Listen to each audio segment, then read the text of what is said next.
Hello friends, Kathiawadi કિંજલ્સ કિચનમાં તમારું સ્વાગત છે। તો આજે આપણે બનાવીશું એકદમ ટેસ્ટી શેકેલા ટમેટાની ચટણી।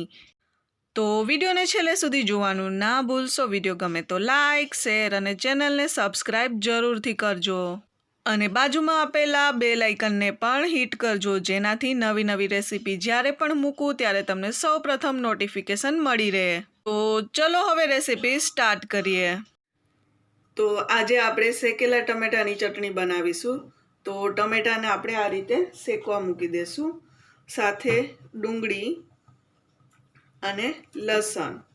હજુ મરચાં પણ શેકવાના છે, પણ આટલી વસ્તુ શેકાઈ જાય પછી આપણે મરચાં શેકીશું।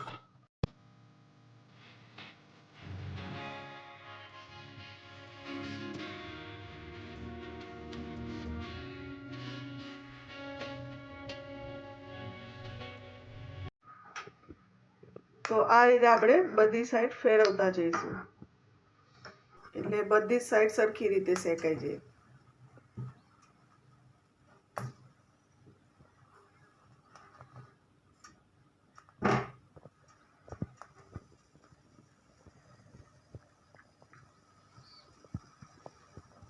આની બનેલી ચટણી એકદમ ટેસ્ટી બને છે, તો એકવાર આ રીતે ઘરે ચોક્કસ ટ્રાય કરજો। લસણ અહીંયા થઈ ગયું છે, તો હવે આપણે એની જગ્યાએ મરચાં મૂકીશું। મરચાંને પણ આ જ રીતે આપણે શેકી લેશું। તો અહીંયા તમે જોઈ શકો છો બધી જ વસ્તુ સારી રીતે શેકાઈ ગઈ છે। તો હવે આપણે એને ફૂલીને મિક્સર ગ્રાઇન્ડરમાં ક્રશ કરી લેશું। અને જો તમારે મિક્સર ગ્રાઇન્ડરમાં ક્રશ ના કરવું હોય તો તમે એને ચપ્પા વડે કટ કરીને પણ ચટણી બનાવી શકો છો। આપણે પહેલાં લસણને ફોલી લેશું।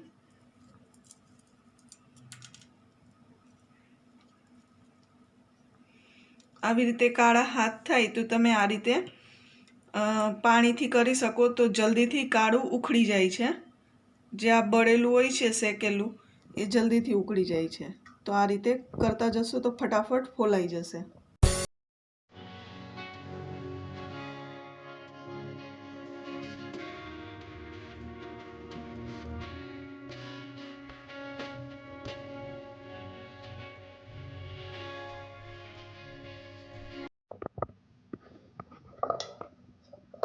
ટમેટાને આપણે આ રીતે કટ કરી લઈશું બે ભાગમાં। જોઈ શકો છો આપણી બધી જ વસ્તુ ફોલાઈ ગઈ છે, અને હું અહીંયા બે વ્યક્તિ માટે જ બનાવું છું, એટલા માટે મેં ઓછી બનાવી છે। તો તમે તમારા માપ મુજબ એને ઓછું વધતું કરી શકો છો। તો હવે આપણે મિક્સર ગ્રાઇન્ડરમાં એને રફલી ક્રશ કરીશું। સાવ આપણે એને ચટણી જેવું સ્મૂધ નથી કરવાનું, એટલે આપણે એને રફલી જ ક્રશ કરીશું। તો તમે અહીંયા જોઈ શકો છો આપણે અહીંયા રફલી જ ક્રશ કર્યું છે। તમારી પાસે ચોપર હોય તો તમે ચોપરમાં પણ કરી શકો છો। તો અહીંયા આપણે શેકેલા જીરાને નાખીશું, સ્વાદ અનુસાર મીઠું નાખીશું, અડધી ચમચી જેટલું ધાણા જીરું પાવડર નાખીશું, થોડુંક સંચળ પાવડર પણ નાખીશું, જેનાથી ટેસ્ટ ખૂબ સરસ આવે છે। અને લાસ્ટમાં કોથમરી આપણે ઉમેરી દઈશું। આપણે અહીંયા સિંગ તેલ ઉમેરીશું, જેનાથી ટેસ્ટ ખૂબ જ સરસ વધી જાય છે। તો અહીંયા આપણે થોડું કાચું તેલ ઉમેરીશું।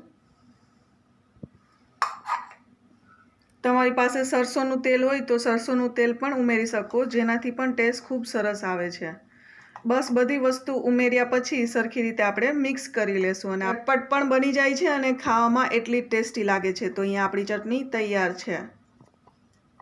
અને થોડુંક સ્વાદ અનુસાર આપણે લીંબુ ઉમેરીશું। આમ તો ટમેટું ખાટું જ હોય છે, પણ લીંબુથી ટેસ્ટ વધી જાય છે। ભાતની સાથે પણ ખાઈ શકો છો અને રોટલીની સાથે પણ ખાઈ શકો છો। જ્યારે તમે શાક ના બનાવો તો આ રીતે કોઈ પણ ચટણી બનાવી અને રોટલીની સાથે યા ભાતની સાથે ખાઈ શકો છો, અને જલ્દીથી પણ બની જાય છે, એટલો ટાઈમ નથી લાગતો।